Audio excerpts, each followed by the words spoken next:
Hoje nós vamos falar sobre autoconfiança, uma porta para voltar a acreditar no relacionamento. Meu nome é Francine Ribeiro, eu ensino pessoas, ajudo pessoas a encontrar o amor nas suas vidas e nas suas relações. Então, vamos falar um pouquinho sobre isso. Autoconfiança, como porta para acreditar no relacionamento. Autoconfiança, todo mundo sabe que é a virtude que faz a gente confiar na gente. E a falta de confiança é quando a gente perdeu essa força de acreditar. Acreditar na gente, acreditar em alguma coisa. Como é que a gente adquire autoconfiança? Autoconfiança a gente adquire fazendo, errando, acertando, errando, acertando, errando. Não tem como a gente adquirir autoconfiança se a gente só quiser acertar. Se a gente quiser ser bom em tudo, se a gente achar que a gente só pode confiar na gente ou em alguma coisa, se essa coisa não tiver partes frágeis, não tiver partes deficientes, não tiver erros, aí a gente não vai conseguir confiar em nada, e eu já lhe digo isso.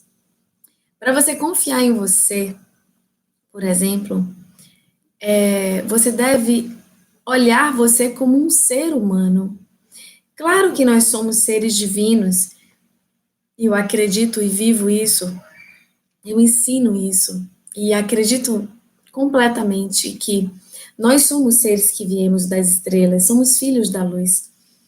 E enquanto estamos em corpos humanos, nós também somos humanos. E dentro da perspectiva humana, que é bem diferente da perspectiva divina, a gente acredita que para a gente confiar, a gente precisa ser impecável. Isso não é verdade. Isso afasta a gente da confiança. Porque quem é que vai ser impecável aqui? Quem vai ser impecável estando no mundo humano?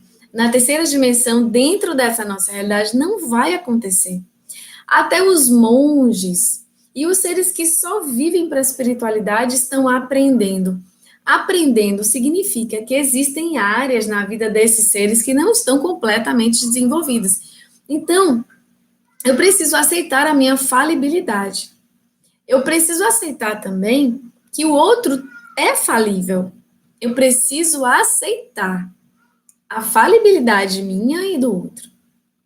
Dessa forma, eu vou relaxar e parar aquela cobrança e aquela rigidez de tudo precisar estar certo para eu estar seguro, de tudo precisar estar certo para eu confiar.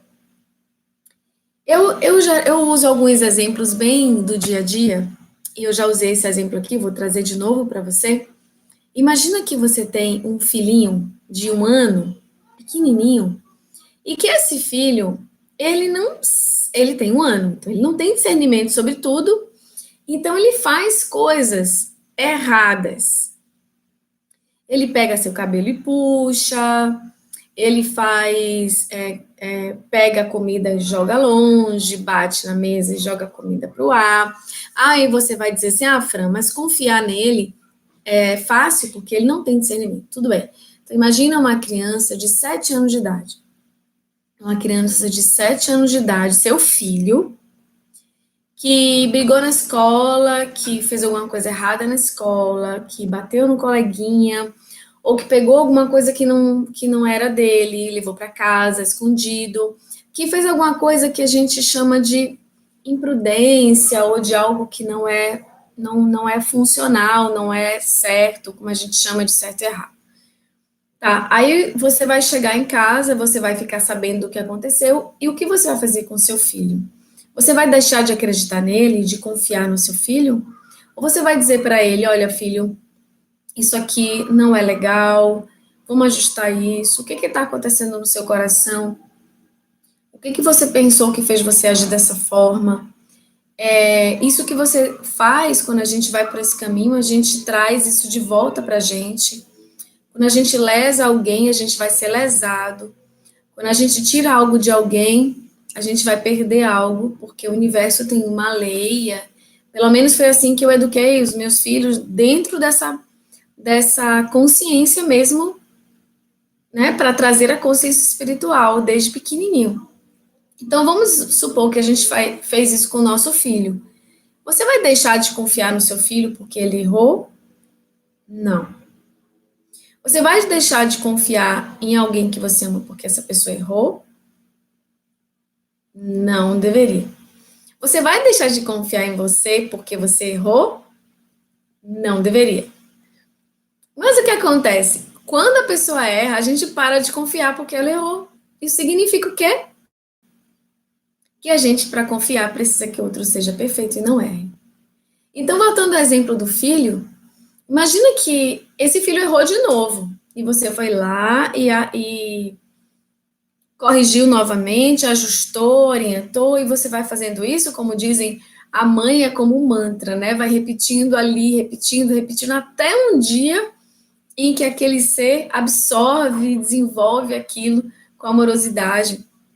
Mas a gente não deixa de confiar naquele ser. A gente não deixa de acreditar no potencial latente que tem ali dentro daquele ser desenvolver o seu melhor.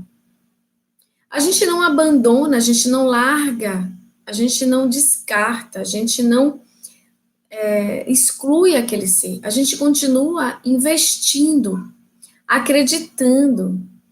A gente continua enxergando aquelas habilidades e potenciais que podem ser despertadas e a gente continua colocando energia, orientando, colocando amor, e isso é confiança. A confiança, ela não é determinada ou não deve ser determinada por um ato em si. Se eu errei, ou seja, os meus atos não devem me definir. A gente ouviu e existe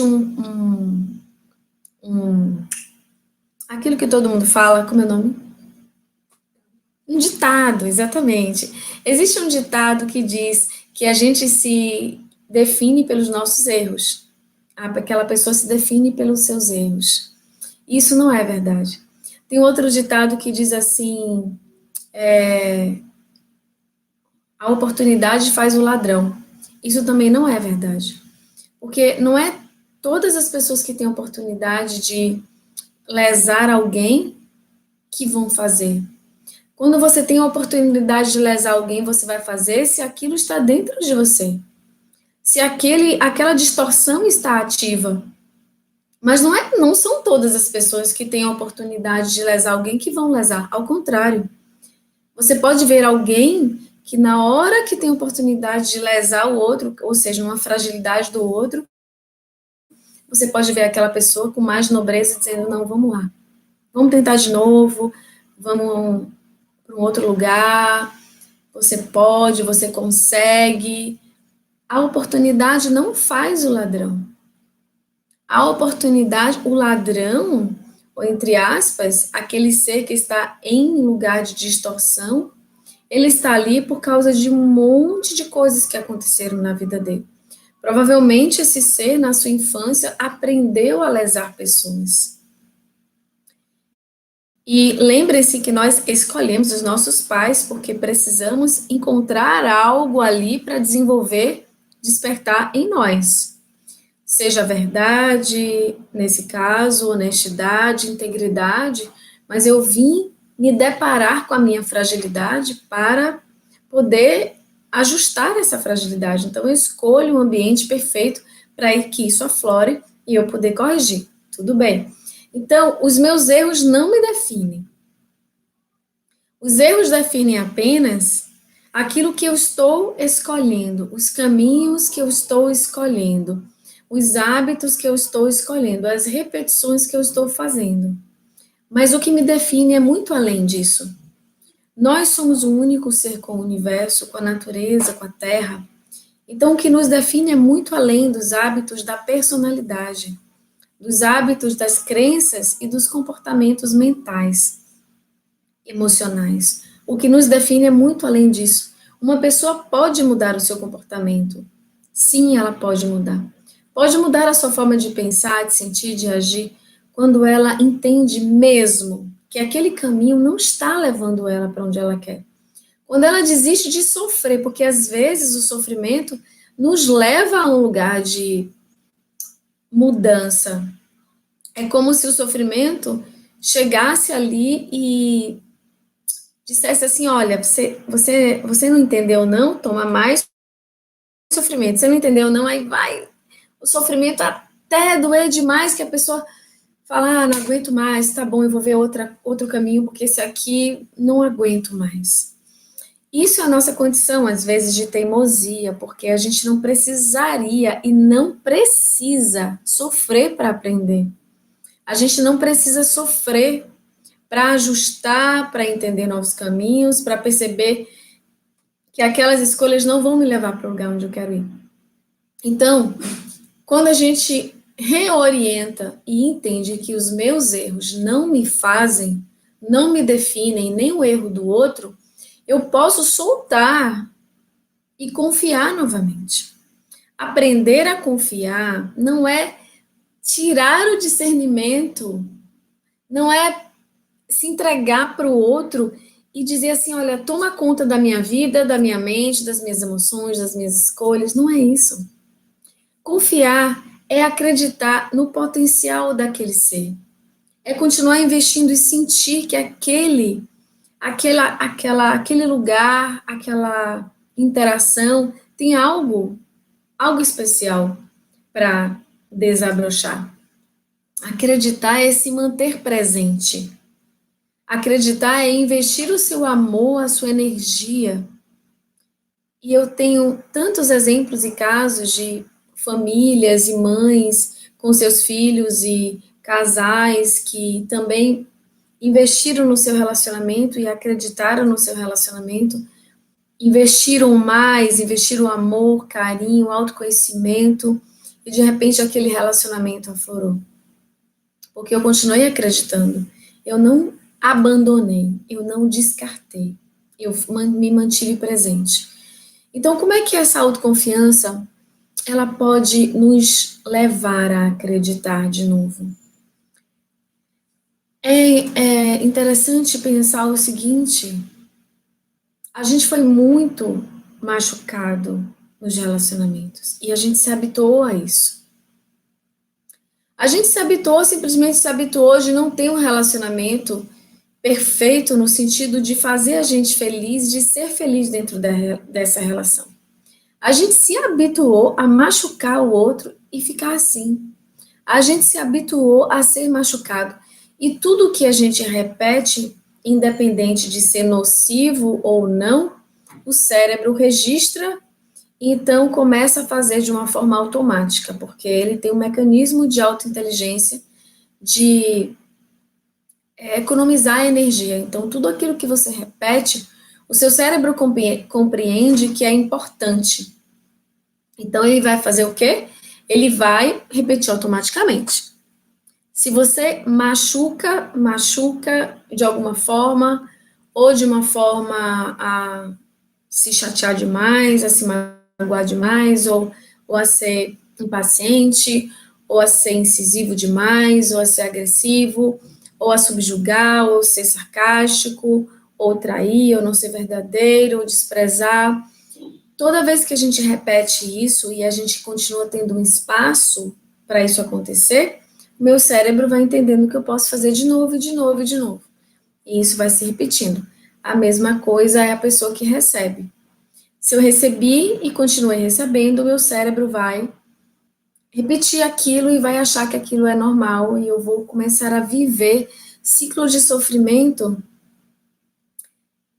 sem perceber que eles estão ali, achando que aquilo é normal para mim, mesmo que doa, que eu queira algo diferente, mas em algum lugar dentro dos meus sistemas de crenças eu vou pensar, é isso que eu tenho, é isso aqui.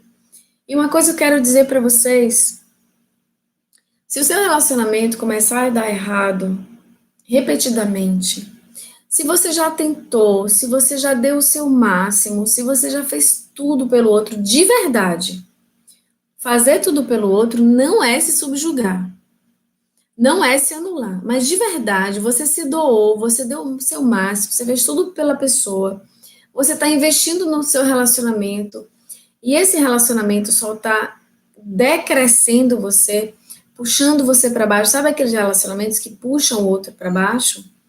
Que deprime o outro? Que mina as energias, a autoestima, a autoconfiança? Se você deu tudo para esse relacionamento e esse relacionamento continua decaindo a sua luz, você precisa parar para olhar para isso. É muito importante, porque os relacionamentos existem para dar certo.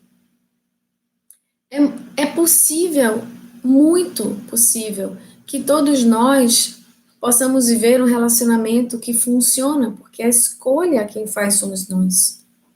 Eu é que escolho a pessoa que vou estar do lado, que vou estar compartilhando o meu dia. Eu escolho todos os dias, enquanto eu acordo e durmo com aquela pessoa. E eu continuo escolhendo à medida dos dias que passam. Então eu sou o único responsável por estar naquele relacionamento. A questão é que a gente se acostuma com a dor, com o sofrimento, e a gente acha que aquela pessoa é a única pessoa. Ou a gente tem ou preguiça, ou algum gatilho mental que faz com que a gente paralise ali e não siga adiante. Às vezes a gente constrói que é aquela pessoa que vai estar conosco, e na verdade a gente está só sofrendo, só caindo, só se machucando. Então eu preciso pensar, o que está ali? Eu preciso parar. Podem ser muitas coisas. Uma das coisas pode ser que eu não me autorize a ser feliz. Sim, isso pode acontecer. Pode ser que eu não me autorize a viver uma coisa verdadeiramente profunda. Pode ser que eu tenha vivido e aprendido com os meus pais que relacionamento é abuso, que amar é abuso. Hoje eu atendi uma pessoa, numa sessão de Theta Healing, que a gente encontrou exatamente essa crença. Amar é abusar e ser abusado. Então, se eu me permito... E olha, essa crença eu já encontrei em muitas pessoas. Ser abusado é a forma mais profunda e sublime de amor. Porque eu amo tanto o outro que eu permito que ele me abuse. Então, quando a pessoa acredita nisso, lá nos seus sistemas inconscientes, ela vai se permitir ser abusada várias vezes por várias pessoas e, claro, principalmente dentro da relação. E lembre-se que o abuso, ele não é apenas um abuso sexual. Existem várias formas de abuso. Por exemplo, quando eu roubo o tempo do outro e falo, e o outro fica ali escutando. E eu continuo falando, eu estou abusando do outro.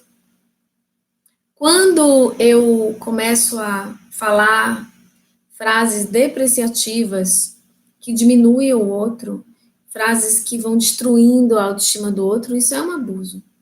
Então, existem muitas formas de abuso e a gente permite ou não permite. Geralmente, a gente tem compaixão, piedade daquele que sofre o abuso.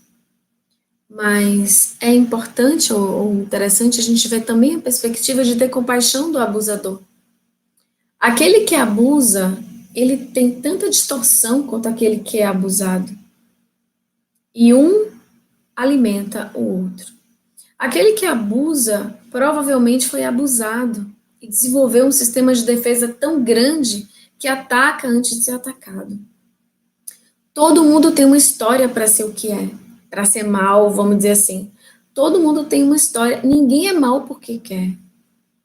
Ninguém destrói o outro porque escolheu, simplesmente nasceu escolhendo destruir. Existe uma história por trás daquela alma. Então, essa alma precisa de compaixão também. Precisa de oração, precisa de escuta.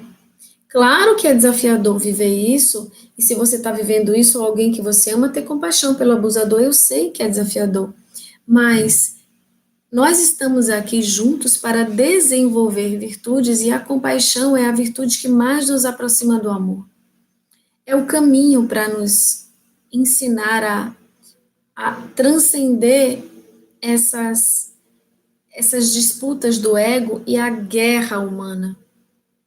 A guerra humana, ela vai acabar. E nós, cada um de nós, somos os responsáveis por ir diminuindo e diminuindo essa guerra, que começa dentro de nós, se expande para os nossos lares, se expande para a nossa família, para a sociedade e para o mundo. Nós somos responsáveis por ir diminuindo e trazendo o oposto disso, que é desenvolvendo compaixão, desenvolvendo amor, desenvolvendo bondade, desenvolvendo maturidade, sabedoria, paz. Nós podemos fazer a diferença, cada um de nós, e juntos podemos fazer muito e muito rápido. Então, a compaixão por si é muito importante, porque quando eu tenho compaixão por mim, eu não me permito viver determinados tipos de situação que normalmente a pessoa que só tem compaixão pelo outro vive. Então, eu preciso restaurar essa confiança em mim primeiro. Se eu não restauro a confiança em mim, se eu não acendo a minha luz, não tem como eu acender a luz do outro. Se eu estou apagada, eu preciso acender para poder irradiar essa luz. Então, a autoconfiança no relacionamento é como se fosse um passo na nossa história. É como se fosse um degrau na nossa evolução. Porque a gente vê que talvez mais de 90% da população não acredita no amor dentro da relação. Acredita no amor de mãe para filho, de pai para filho, de filho para pai, entre as famílias, mas poucas pessoas realmente acreditam no amor entre dois seres que se escolhem para seguir uma vida juntos. Eu ouvi uma vez uma pessoa dizer assim para mim: Fran, como é que eu vou me entregar verdadeiramente a uma pessoa que nem é o meu pai, não é minha mãe, não tem o mesmo sangue que eu, que pode me abandonar a qualquer momento, que não é da minha família? Como é que eu posso realmente dar prioridade mais a essa relação e dar a importância que você traz se essa pessoa não é da minha família? Então, quando a gente escolhe alguém e casa com esse alguém faz parte da nossa família. Porque a gente, em algum nível, acha que o sangue humano é o que faz alguém ser da família de alguém. Mas, numa perspectiva mais ampla, nós somos todos da mesma família. A família humana, a família terra, os animais, os seres humanos e tudo que aqui está, inclusive a terra, somos todos uma família só. Então, sabe, eu lembro daquela passagem bíblica que que mãe Maria pediu para Jesus entrar e pediu para um irmão de Jesus chamar Jesus, ele estava falando para muitas pessoas e alguém disse: Jesus, sua mãe está pedindo para você entrar. E ele disse: quem é a minha mãe e quem é o meu pai? Senão todos, senão aquele que está no céu, e quem são os meus irmãos, senão todos que estão aqui? Quem é a minha família, senão todos que estão aqui? Então, é um nível de percepção que faz com que a gente expanda tanto que é como se todos os nossos problemas diminuíssem de tamanho. Quanto mais a gente foca na parte, mais a parte fica grande. Quanto mais a gente se afasta da parte e vai vendo o todo, mais a gente vai compreendendo e ampliando a nossa percepção, e aquele problema vai ficando pequenininho. Imagina como um quebra-cabeça, que você está olhando só uma peça, só tem uma peça na sua mão, e você entende nada, porque uma peça do quebra-cabeça, você não entende nada. Imagina aqueles quebra-cabeças com muitas peças. Você não entende nada daquele quebra-cabeça. Aí você decide, não, mas eu quero entender melhor essa parte. Eu realmente quero entender essa parte. O que você vai ter que fazer? Você vai ter que manter essa escolha, essa decisão até o final do quebra-cabeça. Senão você não vai completar o que você escolheu, compreender aquela parte. E aí você vai ter que dedicar tempo, dedicação, persistência, paciência, sabedoria, para você ir montando o quebra-cabeça lá, não sei quanto tempo, dependendo do quebra-cabeça, pode ser mais de 1 hora você montando. E aí, quando todas as partes, quando vai juntando uma partezinha assim, você já vai começando, isso deve ser um pedaço de uma árvore.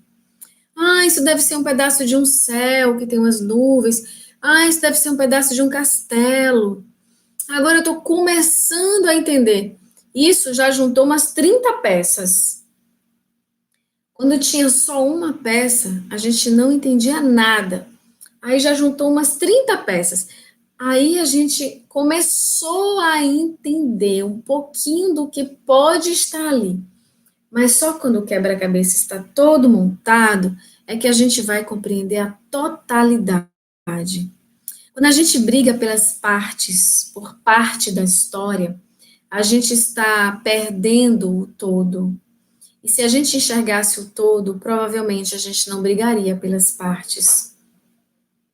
Às vezes a gente faz o contrário, a gente se contenta só com uma parte. E dentro do relacionamento, um caos de relacionamento, as pessoas se machucando. Mas essa parte sua é boa. Esse momento que vivemos é agradável. E aí a pessoa vive 10% de coisa boa e no geral do relacionamento é ruim. Mas falta coragem para escolher, para decidir, meu Deus, se eu errar, e se eu ficar sozinho? E se o outro pensar isso? E se a gente fica pensando tanto no se, e se, e se, e se, que a gente deixa de crescer. E a gente veio para a Terra para crescer. Errar, acertar, e errar, e acertar, e acertar, e acertar, e errar, e acertar, e acertar, e acertar.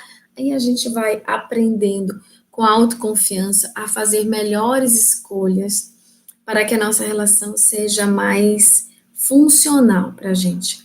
O relacionamento ele deve funcionar para 2 pessoas, não para uma só. Se o relacionamento está beneficiando uma única pessoa e a outra está sofrendo, a gente deve avaliar essa relação. Claro que é mais fácil quem está sofrendo avaliar a situação, mas seria digno e nobre os dois avaliarem a situação, porque se você está confortável em apenas você estar bem na relação e o outro está sofrendo, talvez a gente precise avaliar a nossa nobreza, né? A nossa verdade, a nossa integridade. Porque não é legal, a gente ama ou a gente não ama essa pessoa? O que é amor? O que é se relacionar? Quando a gente está no relacionamento, a gente deve acreditar nele. Porque se a gente não acredita no amor, ele já está falido antes de começar. Se a gente não acredita na nossa capacidade de ser amado, já está falido antes de começar. Se a gente acredita que todo homem trai, que o homem é ruim, que o homem é um abusador, que o homem é algo que vai me machucar, esse relacionamento já está falido antes de começar. Se eu acredito que eu não presto, que eu sou indigna, da mesma forma. Então, eu preciso entender o que está acontecendo dentro de mim. E eu preciso sanar isso. Então, imagina que eu sanei isso e eu estou pronta para acreditar no amor e começo a investir nisso. Como é que eu invisto nisso? Como é que é essa prática de acreditar e investir no amor? É fazer e viver mais coisas positivas, construir mais coisas positivas do que o contrário. É estar mais dentro do que faz bem, tipo 90%. 50-50 não vale, porque senão, imagina, você está 50% do tempo vivendo coisas ruins. Não. Um relacionamento não foi feito para as pessoas ficarem se machucando. Porque é uma área tão importante da nossa vida que quando a gente está machucado, quando o nosso coração está machucado na relação, nada no resto da nossa vida funciona. A gente fica com a cabeça confusa, meio vazia, com o coração doendo, com o peito apertado, parece que a gente tomou uma surra às vezes, de tanta dor que fica no músculo, às vezes, dependendo do que acontece. Então a gente precisa resolver isso. Eu preciso acreditar em mim. Eu preciso acreditar no amor. Eu preciso acreditar nas relações. Claro que isso eu acredito que tem uma pitada de fé, uma pitada de espiritualidade. Porque isso faz com que a nossa mente transcenda. Se eu não acredito em algo maior e eu foco e vejo tantos problemas, eu vou parar de acreditar. E quanto mais eu paro de acreditar, mais eu paro de acreditar. Eu preciso ter uma pitada de fé. Lembre-se que nada deve tirar o nosso discernimento, nem a fé, nem o amor, nem a confiança, nem a entrega. Mas, porque o discernimento é a nossa capacidade de compreender o que funciona e o que não funciona para mim.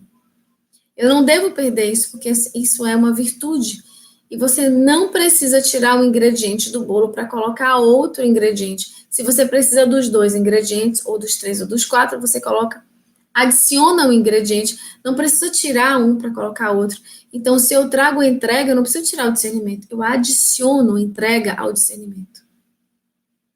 Se eu preciso acreditar e confiar, eu tenho que trazer a sensação de acreditar e confiar e manter o discernimento. Então, o discernimento, ele deve, discernimento, a lucidez, o alto valor, ele deve estar presente em todas as nossas ações. Porque elas vão trazer autoconfiança, vão nos possibilitar estar vivendo essa confiança. Então, quando a gente começa a acreditar com essa pitada de fé, que é acreditar em algo, numa força maior que nos ensina a amar. E a gente entende que nós somos parte dessa força. Que a gente pode ser guiado por essa força. E a gente permite essa conexão, elevando os nossos pensamentos e percebendo, estando atento, aberto para perceber essa força, a gente traz essa força para dentro de nós e nos traz a coragem para acreditar novamente. E aí eu vou fazer no meu dia a dia ações que vão me levar a acreditar, a manter e a levar essa sensação de confiar no outro. Então eu vou permitir que o outro me escute, eu vou permitir escutar o outro, eu vou permitir olhar mais fundo, eu vou permitir tocar com mais e sentir com mais profundidade. Eu vou me permitir me entregar mais de corpo e alma. Eu vou para um outro nível de relação. Eu vou me permitir me derreter nos braços do outro. Eu vou me permitir coisas que só faz quem confia. Lembre-se que confiar não é impecabilidade, não é infalibilidade. Confiar é saber o potencial que ali tem e é viver esse potencial. Então, quando eu passo a confiar, eu deixo de depender, de dizer para o outro que ele é tão importante, que ele faz parte do responsável pela minha felicidade, que ele é a pessoa, o tesouro que faz a minha vida funcionar. Eu vou sair desse lugar de dependência, eu vou sair desse lugar de eu preciso satisfazer todas as suas vontades para que você possa estar comigo. Eu preciso, mesmo que eu me ajoelhe ou que eu me anule, eu preciso estar do seu lado, mesmo que eu tenha que passar por cima de mim, para que você continue me amando. Se você precisar se anular para o outro te amar, Isso não é o lugar do amor. Se você precisar sofrer para o relacionamento funcionar, esse relacionamento já não está funcionando. Entende? Então, o relacionamento cresce os dois. Um relacionamento que funciona, os dois sorriem, os dois ficam felizes. E se isso não está acontecendo, a gente precisa ver. Ver o que precisa ajustar dentro de mim, ou se esse relacionamento não é para ser. E eu preciso seguir adiante. Às vezes a gente fica anos vendo relacionamentos que não funcionam. Por medo de ficar sozinho, medo de não encontrar outra pessoa, medo de muitas coisas, de sociedade, de bens, de filhos. A gente fica com muitos medos. E aí vem de novo que eu falo da pitadinha da fé. Mas não precisa ser só uma pitadinha não, viu? Pode ser bastante fé. E vem essa conexão. Quando eu estudei medicina chinesa, eu lembro que um dos primeiros conceitos de medicina chinesa é o equilíbrio entre o céu e a terra para o ser humano ter saúde é necessário. Então é necessário porque é como se o ser humano fosse um meio entre o céu e a terra. E esse meio, que é homem, céu e terra, precisa dessa conexão para estar em equilíbrio. Então, nem só a terra e nem só o céu. Nós estamos vivendo na terra e somos filhos do céu. Precisamos trazer a conexão e a guiança do alto e ter os pés no chão. Ter o discernimento, a lucidez, a razão, guiado pelo amor, pela sabedoria, por toda essa luz. E aí nós somos um ser completo que pode vivenciar a autoconfiança. Quanto mais essa linha de céu, homem, terra está integrado em mim, mais eu sou autoconfiante. Só que muitas vezes a gente vive uma vida que a gente esquece que tem um céu, entre aspas, né? A gente esquece que tem espiritualidade, a gente esquece de se conectar. E às vezes a gente esquece que tem uma terra para se conectar. A gente só vive um dia atrás do outro como se fosse um robô automático. E a gente perde todos os milagres, todas as magias e maravilhas que é viver. É como se a gente só sobrevivesse. Só que a vida, ela está disponível a todos os seres. A gente pode viver essa vida e viver ela com inteireza. Sim, a gente pode viver isso. É só construir. Temos as ferramentas e sabemos como, porque os ensinamentos estão por aí.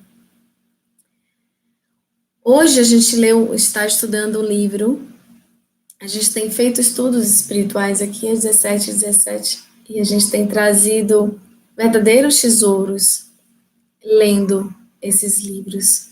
E 7h07 da manhã a gente tem a meditação que também traz verdadeiros tesouros. E às 20 horas nós temos essa conversa sobre o amor e sobre relacionamentos. Então, existem muitas informações sendo passadas só aqui nesse canal. Imagine tantas outras pessoas que espalham luz e conhecimento para todos nós, sabe? Porque somos uma família única. Quando um relacionamento se resolve e passa a amar, isso beneficia a todos os casais e a todas as pessoas do planeta, porque somos um. É um conjunto que cresce, que evolui. E a evolução espiritual, moral, o verdadeiro valor do ser, é o que conta para esse ser viver uma vida de plenitude. Porque o verdadeiro valor não vem do externo, do carro, do dinheiro, da fama, do sucesso profissional. Porque o ter, ele perece, ele acaba, ele evapora. Ele não traz o verdadeiro valor. O que traz o verdadeiro valor é como eu sou, é o ser que traz o valor, não é o ter desse ser. Mas quando eu sou e que eu trago o verdadeiro valor de ser, esse ser conquista, então eu posso ter, mas não que o ter virou meu valor sempre vai estar no ser. O meu valor sempre vai estar, o meu valor sempre vai estar em ser uma pessoa bondosa, uma pessoa que tem discernimento, que tem amorosidade, verdade, lealdade, integridade, sabedoria, que tem maturidade, que tem, enfim, nobreza e tantas virtudes que nós conhecemos. O nosso valor sempre vai ser despertado dentro para expandir para fora e construir uma vida de plenitude externa. Mas a plenitude deve vir aqui, sabe? Senão a gente vai estar tentando com tanta força segurar a prosperidade externa e as coisas externas funcionando com tanto sacrifício, porque aquilo não tem base sólida. A base sólida é o ser. Se eu tenho uma base sólida lá dentro de mim, eu tenho a materialização das coisas da minha vida, no meu relacionamento, em todas as áreas, com leveza, sem esforço. Então, o valor vem daqui, e quando a gente sabe confiar no amor, a gente sabe produzir ele. Quando a gente sabe confiar no relacionamento, a gente sabe produzir ele. Quando a gente sabe confiar na nossa potência de ser amado, a gente sabe produzir isso. Quando a gente sabe confiar na potência de amar, a gente sabe produzir isso. Nós não viemos na Terra para acertar. Nós viemos na Terra para amar. E quem falou isso para mim foi um anjo de uma pessoa que está gravando esse vídeo para vocês, que está aí atrás da câmera. E que é lindo a gente poder lembrar disso. Nós não viemos aqui para acertar sempre, viemos aqui para amar sempre. E todos os cenários estão aí para nos ensinar o que não está justo nesse amor. O que não está ajustado, no caso. O que não está no lugar dentro de mim, que eu estou ainda atraindo dor. O que eu preciso para confiar mais nesse amor? Lembra, confiar não é perder o discernimento. E pegar uma pessoa que não tem compatibilidade com a gente e colocar todas as nossas fichas. Isso não é confiar. Eu preciso ter discernimento. Não é sair para dizer, não, agora eu vou confiar 100% nisso aqui. Não precisa nada, nenhum sinal, nenhum discernimento, nada. Eu vou confiar 100%. Não, não faça isso. Porque você vai criar uma expectativa e a frustração a expectativa é a fórmula da frustração. Quanto maior a expectativa, maior a minha frustração. Então eu preciso olhar, escutar e ver aquela pessoa que eu estou. Eu preciso olhar, escutar e ver a pessoa que eu estou dentro de mim. Para entender os meus passos, os ajustes e as minhas escolhas. Eu vou ler uma historinha para vocês agora de uma pessoa que me colocou no direct para a gente resolver algumas questões dela. Se você quiser que eu leia a sua história, você pode me mandar no direct que quando eu puder, eu vou lendo. Então, a história dela é a seguinte. Namorei por 4 anos um rapaz e sempre nos demos muito bem. Mas sempre tivemos muitas desconfianças. Ele mentia muito. Isso fazia com que eu o cobrasse muito. E ele se sentisse sufocado. Enfim, terminamos. Mas por parte dele. Depois de 10 meses do término, ele veio conversar comigo e nós nos reencontramos. Foi incrível. Senti algo maravilhoso, até que começamos a sair sempre e começou os ciúmes. Começou ciúmes, insegurança do passado, dos 10 meses que estivemos separados. E ele me pediu um tempo. Depois que nos reencontramos, ficamos saindo por 6 meses. E ele pediu esse tempo depois de 6 meses. Estou aflita porque não sei o que fazer. Não sei se converso com ele ou se espero, mas tenho medo dele nunca mais vir falar comigo e eu ficar esperando, entre aspas. Então vamos lá, vamos avaliar isso aqui e vamos entender o que está acontecendo. Primeiro, não é primeiro de prioridade, não. Primeiro de eu estar trazendo aqui. Um dos pontos é, existe uma insegurança, pelo que eu estou vendo aqui, porque é só isso que ela me escreveu, não escreveu mais nada da vida dela.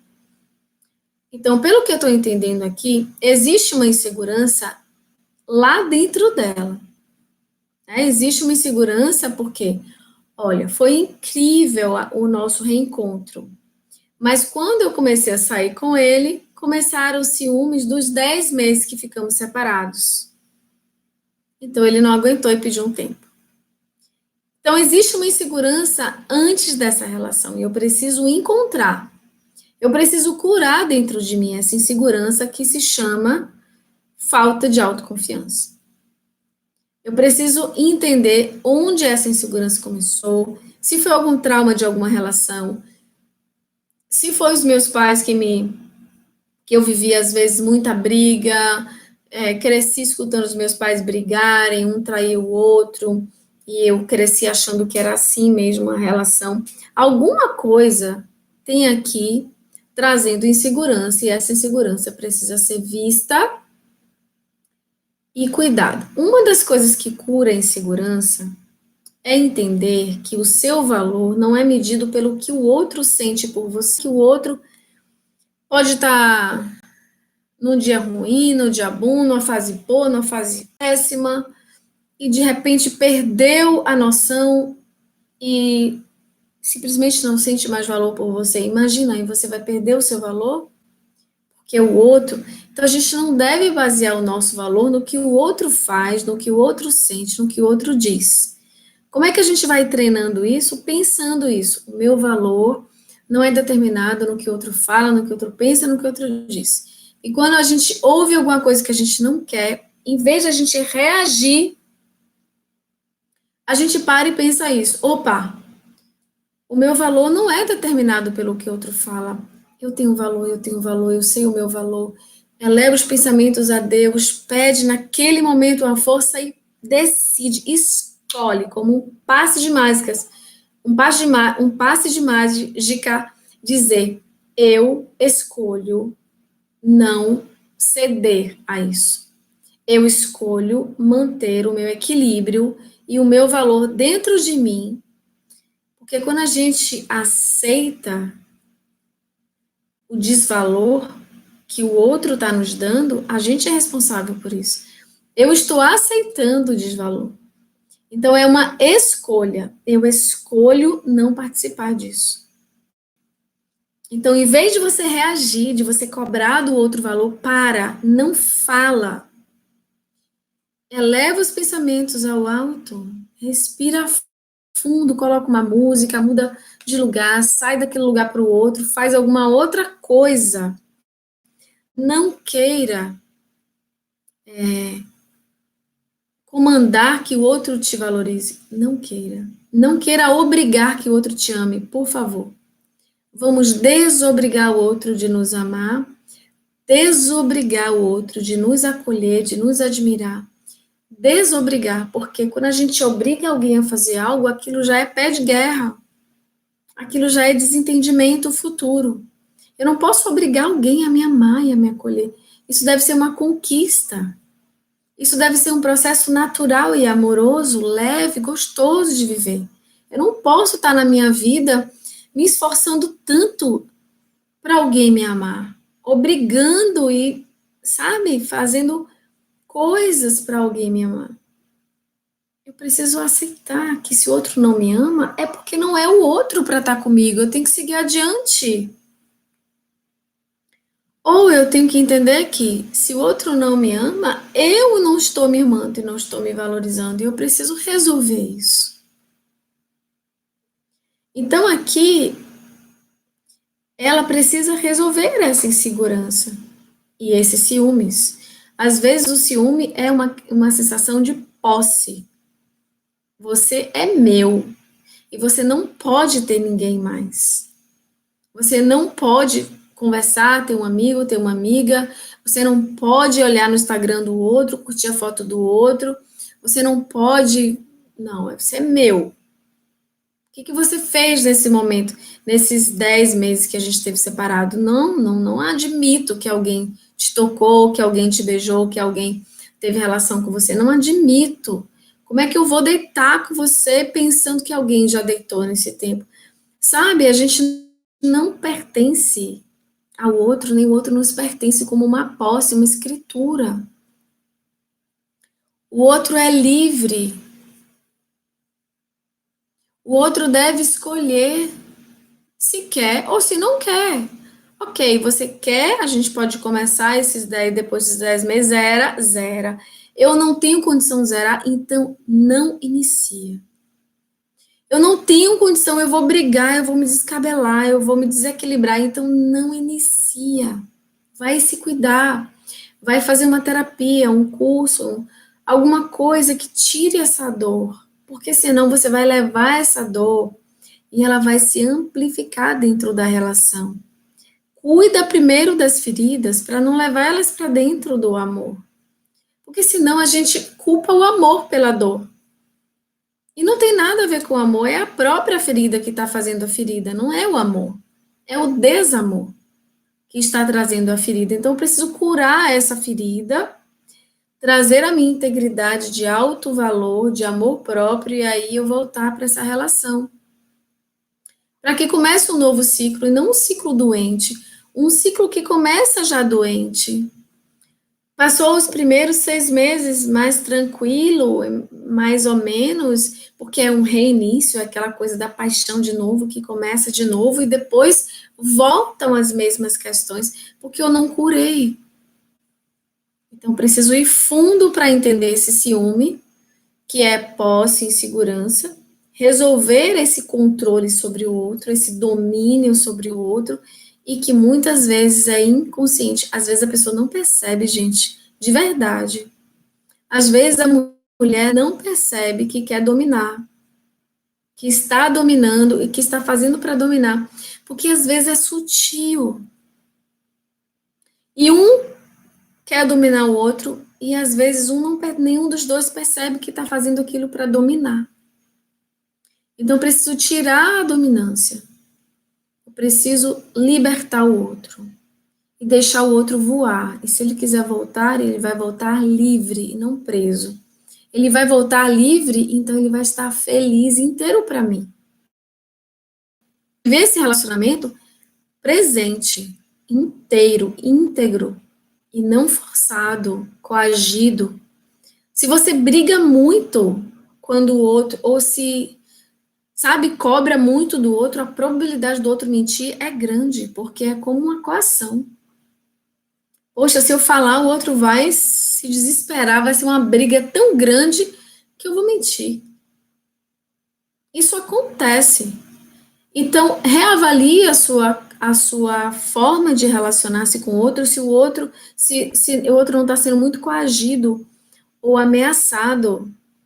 Às vezes a gente ameaça o outro, olha, se você fizer, se você estiver fazendo isso, ai, ai. Não, a gente não tem que coagir o outro, porque somos adultos, livres. E um relacionamento, mesmo de papel passado, é livre, porque ninguém tem uma corrente. Não deve ter uma corrente dizendo você é meu a partir de agora, porque eu tenho um papel assinado com você na igreja.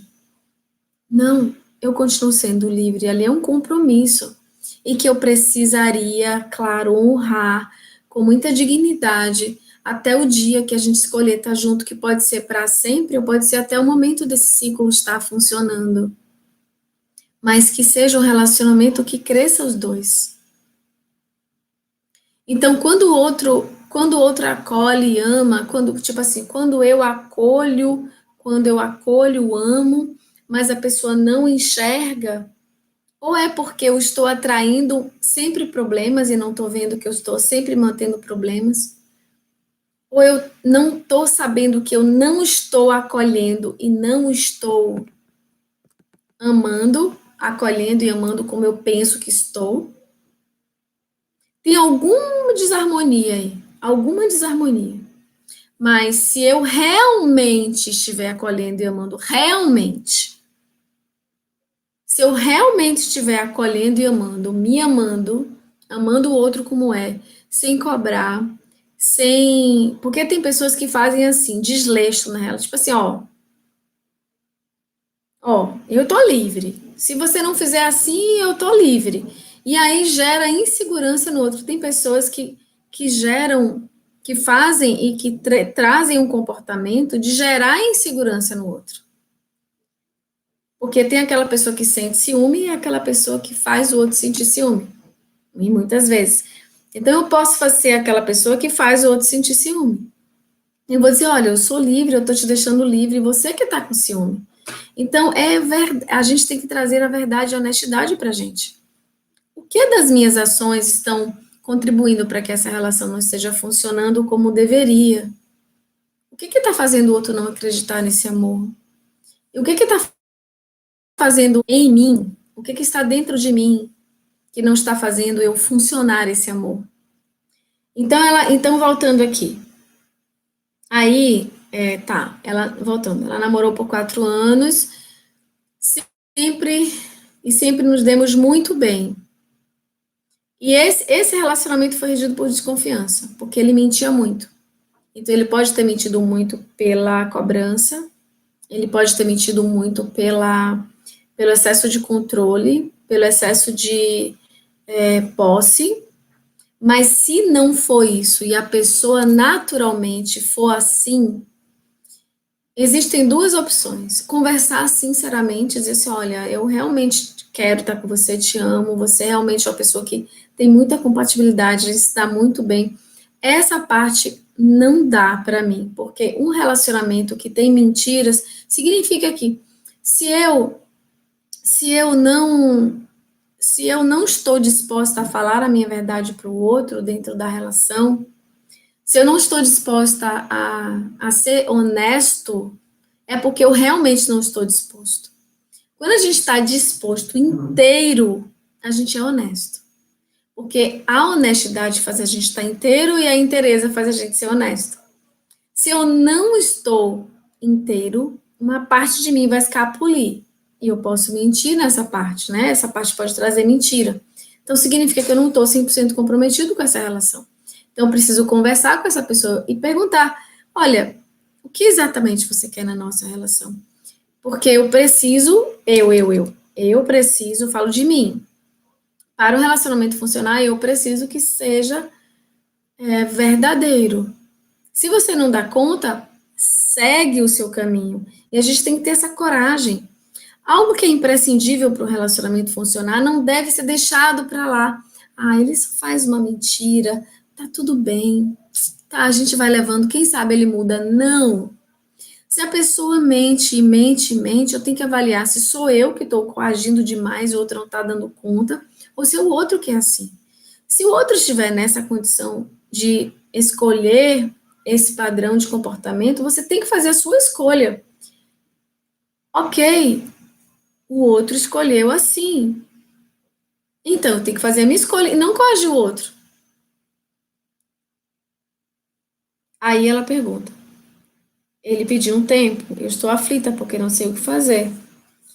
Se eu converso com ele, eu espero, mas tenho medo dele nunca mais vir falar comigo e eu ficar esperando. Então, eu sinto que a gente tem essa questão de ficar esperando. Escolhe, não espera o outro escolher, escolha você. Escolha, sinta no seu coração e escolha, faça a sua escolha. Sinta no seu coração o que você quer. Existem muitas pessoas maravilhosas e compatíveis com a gente. Aproveite esse momento para se amar. Aproveite esse momento para trazer autoconfiança e liberar. Não ser possessiva, curar esse ciúme, curar essa posse, curar esse brilho interno, esse alto valor novamente. E aí, segue adiante que o melhor vai acontecer para você, assim como para todos nós. Então, esse é o recado que eu tinha para dar para vocês hoje. Gratidão pelo carinho, pela presença de todos. Beijo grande, fica com Deus.